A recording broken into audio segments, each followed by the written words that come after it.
Resist Average, what's going on? Tommy Baker here, and I have a message for you guys today, and I want you to take an action step associated with it. So, during all my years building my gyms back east and really traveling the country and really learning what creates, obviously, physical transformation, but also mental and emotional transformation, there was one underlying what I call a secret sauce of results. And the best athletes in the world use this, the top CEOs and anybody in your local community who you feel is kicking ass uses this not so secret sauce of results. And it's one word and it starts with an A, and that's accountability, right? So let me give you a quick little example of this. So let's say that have you ever set up let's say a dinner appointment with somebody? Maybe you did it 2 weeks from now, and you got to that day and you had a very scattered day and you were busy and life threw you all these challenges, and you didn't really want to go to this dinner, right? Your voices in your head were like, man, I don't want to go.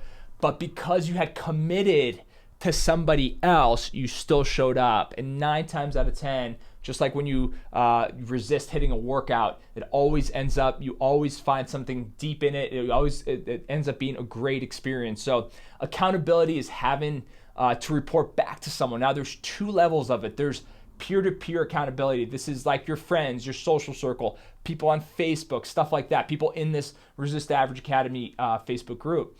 Then there's expert level accountability, and that's hiring a coach, so having a personal trainer or an online coach for your fitness, having a mentor for your business. If you're into spirituality, having someone who guides you through that process, right? Because one of the core tenets of the stuff that I do is like rolling solo only gets you to here. And if you want to go to the next level, you have to add that. So what I want you to do below in the comments is to tag your number 1 accountability partner and just give them a shout out and say, hey, thanks for holding me accountable. We all have those people. And number 2 is ask yourself, what part in your life could you use just a little bit more accountability? Is it your fitness? Is it hitting your workouts? You could use a little bit more accountability. Or is it your purpose and your mission and your business and all that? Or is it in your relationships? Could you use some type of accountability there to make sure that you're constantly connecting and evolving and growing? So post the comments. Can't wait to hear about it. We'll have a discussion back and forth, and resist average.